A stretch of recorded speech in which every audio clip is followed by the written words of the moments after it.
Well, howdy, howdy, howdy. Finally, senior citizen here. Greetings, boys, girls, and all of our non-binary friends, and welcome to this brand new day. And remember, no matter who you are valid. Thumbs up for that.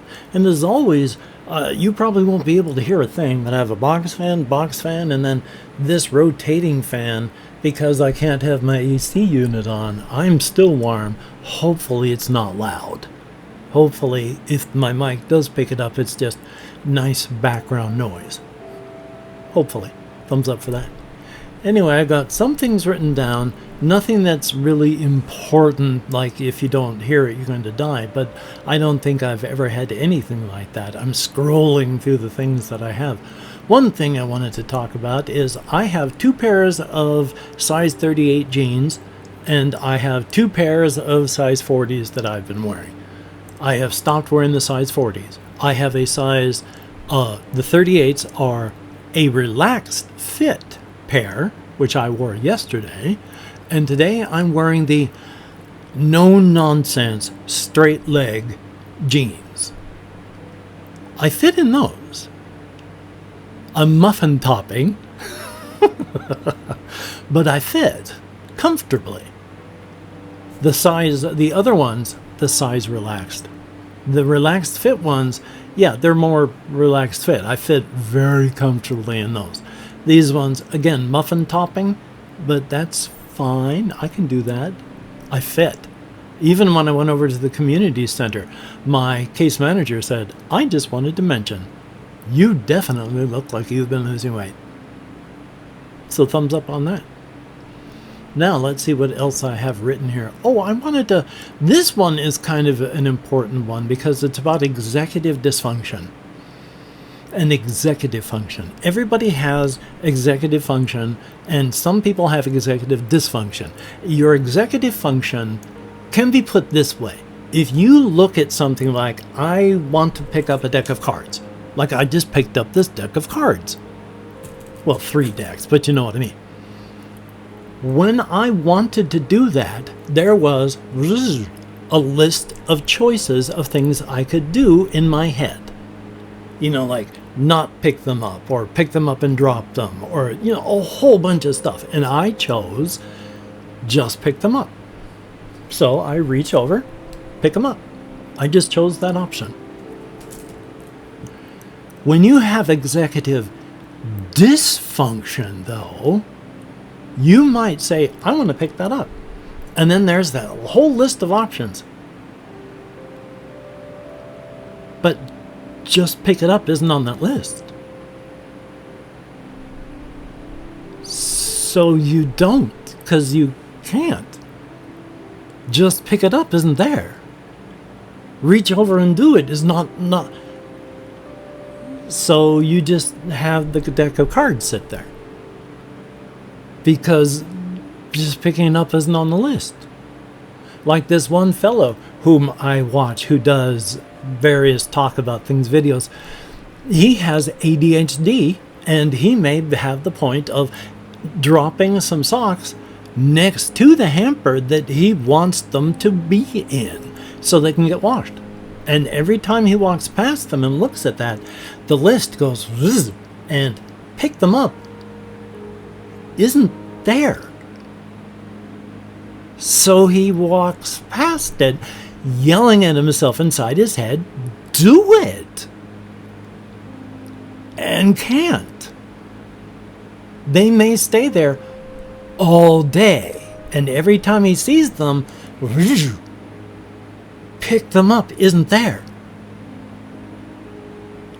So when I look at my game list, my boxes of games, and they're right there every time I go to the bathroom, and I see this game here and I want to play it. Oh my God, do I want to play this. Every time I look at this, like right now, holding it in my hands, of course, just play it right now is not a part of the options because I'm doing this. But after I'm done, I'll look at that and I'll have time to do it, and play it isn't there. And I want to. And I'm yelling at myself to do it. But it's not on the list of options. Just like when over on my sink, I knocked over a bottle of dishwashing detergent. It fell over to the side, dropped down about 8 inches, and was just sitting there. For weeks. Every time I looked at that, everything on there except pick it up was there. And I couldn't, because it wasn't on the list. And I was yelling at myself to do it, but couldn't. Until one day when I looked down at it, and there it was, pick it up. And I chose that option, and I just reached down and picked it up and put it on the sink. I felt like I'd gotten out of prison because I could choose that option. Oh my God, I want to play this.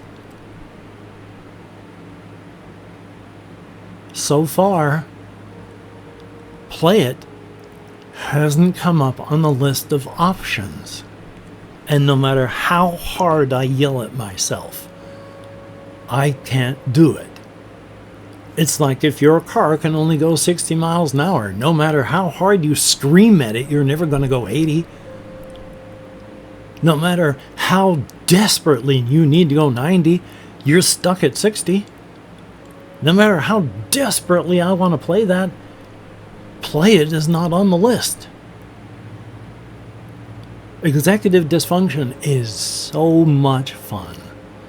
And, of course, that is very common amongst people with ADHD.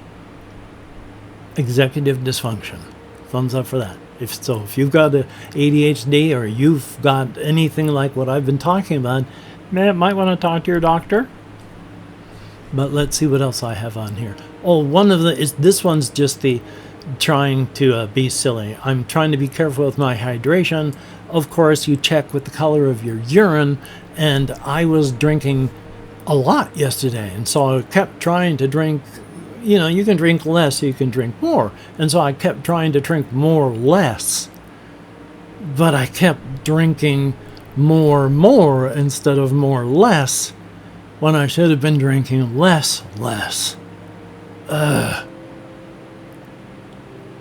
want to talk about this one because I've talked about them before, but never in a great list. On my list of, I have, but years ago, my cosmic horrors, I have 12 of them, but I only have names for like 8, because the other ones I've talked about, I had written down. They're there if I want to go back, but I've dealt with only really about 8 of the cosmic horrors, and I'm fine with that. That's a lot of different personalities to keep separate. But the thing is, all of the names that I've chosen, I did not choose specifically to make them sound as they sound to me. They just did. And by what I mean by that is all of my names sound vaguely and, from an outside ear, like Japanese-ish. When, of course, they're not. They're just cosmic horror things. And what I mean by that, of course, there's Amaterasu, whom there's a Japanese god that has a name, or god, goddess, whatever those things. I'm using words real quick just to try and get the point across, not to be completely accurate about every culture or something that I'm referencing to. I want you to be able to see where we are on the map.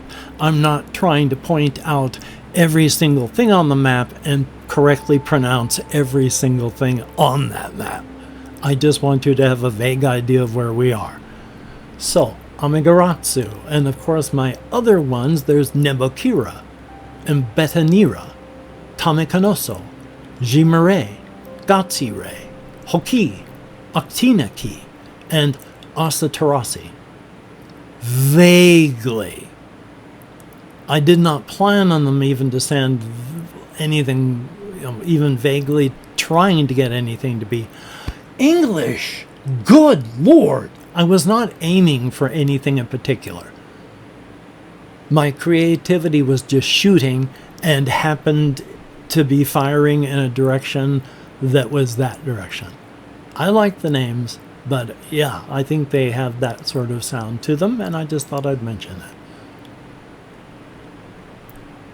I smiled because this one is difficult to talk about just on a YouTube level.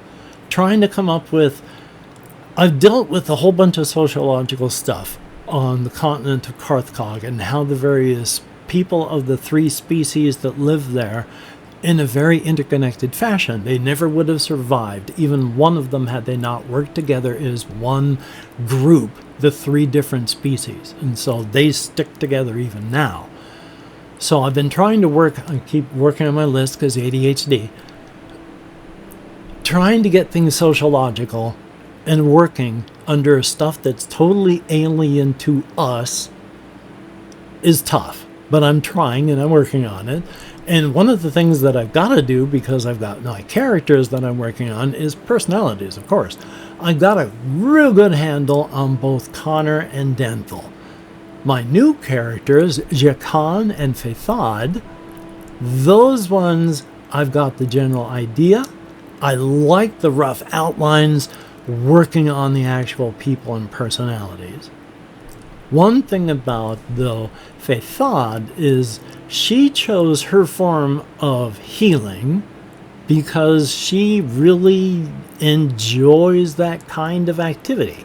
And you can learn various ways to do your stuff. And she learned when she turned 18 years old that she did not want to settle down with a partner of, whomever. She did not want to pump out kids. She wanted to have her own life doing what she wanted. And discovered at age 18, which for game purposes, for sociological reasons, it's not age 18, but it's because it's a different... You still have to be like 16 and up, but still, point being, she chose getting frisky as her method of performing her healing magic because she enjoys the activity of getting frisky. And she spends a lot of her time when she's not adventuring.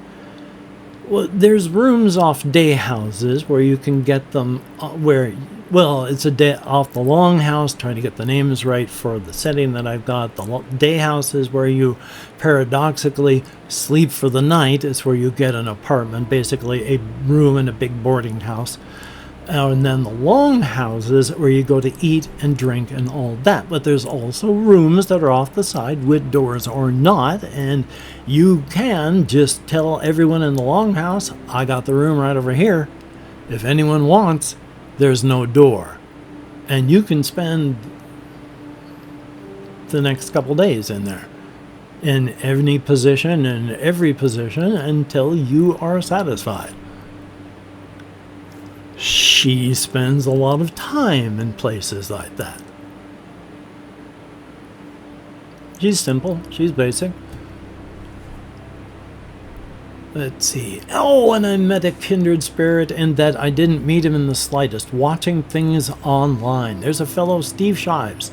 He's a real Star Trek enthusiast. He does reviews of Star Trek episodes, Star Trek everything, talks about Star Trek. Not just Star Trek, though, talks about everything. He's political, he likes Star Wars, he does all this stuff. I liked him before because he is a sarcastic SOB. You can see it bubbling just underneath the surface as he talks normally. People have accused me of that my whole life. So it's like, oh my God, I like the way he talks. But then it was cemented that he is a kindred spirit because he was talking about Star Trek and the old Enterprise show from 20 some odd years ago, and how people have not given up on the one character, and there's whole books that are written on the character, and how can shows try to bring in old continuity? They're not going to. And so what's canon, what's not canon? And his view on Star Trek canon is it's all canon, especially the parts that contradict each other. And my mind was blown when he said that, because that has been for 20 some odd years or longer my view in comic books. I've even said it here about them. I've said the way I look at comic books, it's all canon, especially the parts that contradict each other. It was like, oh my God, soulmate. Validation. It was nice. And yeah, it's good to watch the fellow. He is a sarcastic SOB. Thumbs up for that. Is there anything else I've got over here? Oh yeah, because Jesse Koskinen was talking about how they were playing the game Dead Cells. I've had the game and I've played it before. A lot of the games that I have purchased, I bought after the death of my wife. I still have a lot of games that I did purchase before she died. And before I got married, I bought all my things on disc. I have very few discs left. So the games I've played in my life were mostly when I was an active alcoholic, when I was trying to take care of my dying wife, or after my wife died and I was trying not to die myself as I was suffering from mourning and grieving. I don't think I've been able to give any game in my life a real good use of my time. I've either been an active alcoholic and not able to play stuff well, or trying to not, mourning the life that could have been as I watched my wife die, and then afterward when she had died, which I almost didn't survive. So yeah, I should go back and play games like Dead Cells and Blasphemous and things like that. Even though I'm coming up on 63, even though I've got nerve compression, even though I've got age-related reflex loss, I have noticed that in a lot of the games I play, my reflexes are better now than they've ever been. When I'm playing games, I'm noticing things and moving faster in some cases than I ever have before. So, yeah, I should go back and replay those things. And good luck. I'm glad that you're playing that. Good stuff. Is there anything else that I've got? Let's see. I wrote down the cosmic horrors, personalities of characters, hydration, executive dysfunction, Steve Shies, and just before I was watching this, I was listening to, once again, Butthole Surfers with the song Strangers Die Every Day. Please hunt down the first 3 albums of the Butthole Surfers and listen to them. These are Psychic, Powerless, Another Man's Sack, Locust Abortion Technician, and Rembrandt Pussy Horse. There's another one that I don't know how to pronounce properly. It's like P-I-O-U-G-H-D, something like that. It's like Ploft. That's okay. And they got a live album. And there's Pepperland, which has one good, Electric Larryland, which has the song Pepper on it, which is okay, but it doesn't have that earlier psychedelic, we're absolutely insane stuff on it. So check it out, because it's got good songs like Strangers Die Every Day. And past that, hey, if you could like, comment, share, subscribe, that would be very cool, greatly appreciated. If you are a patron, thumbs up, and thank you so very much. And if you'd like to become a Patreon patron, or you're thinking about it, I do have links down below to that very Patreon itself, if you'd like to check that out. But each and every one of my Patreon patrons, I am so sorry for all my mouth sounds. I've gotten very dry as I've been talking, my apologies. But you are greatly appreciated, thumbs up, and thank you so very much. For everybody that has left me a comment, you two are beautiful and awesome in your own way. I read every comment that YouTube shows me. I thumbs up every comment that I can, and if not, I give it a heart. And if I find a comment that's pithy enough, I give that a heart too. P-I-T-H-Y, organism, right. Algorithm, pithy. Thank you. It's not a swear word. And, let's see. Well, that's it for the comments part. So I also play an internet game of calling out a secret word and listening if it's called back. Called back by asking you to write it down in the comments for blatant engagement farming, and just because it's nice to be heard, which is one of the reasons I like to answer your comments, because it lets you know that you too have been heard. The people that last played were Jesse Koskinen, thumbs up and thank you. We have Gus Garrett, 6838, thumbs up. Chris and all their flavors and incarnations. Now, this is a long name. I don't know how it's pronounced. I don't know if it's supposed to be pronounced. But it's spelled David Oluvuastaostawea. I pronounce this David Olav Oastawiua 2515. Thank you so very much. Greatly appreciated. So yeah, I'm going to take care of myself by editing, rendering, uploading, and then I am going to play video games. I'm going to try and break through my executive dysfunction and play me some physical stuff. God, I hope I can. I also need the spoons for it, and it's 12:09. So I don't know. We'll see what we can do. Hopefully you can get done the things that you would like to get done, because that would be very, very cool. Definitely a thumbs up. Especially since, earlier on the wanting to play that stuff, I also want to record something for the channel, Supermarket Simulator. I want to play Dying Light for the channel. I want to do all these things for the channel. God, I wish I didn't have executive dysfunction. But until we meet again, you take care. Have a great day today. I will see you on the flip side, unless I die or get so injured I'm in the hospital. Let's see. We'll see you again. I've forgotten my entire spiel just now. So, until we meet again, you take care. Have a great day today. I will see you on the flip side, and that is indeed a very good thing. Oh, my brain just broke entirely. Whew. Anyway, thumbs up. Let me click here so I can click over here. Brain failure. Lovely.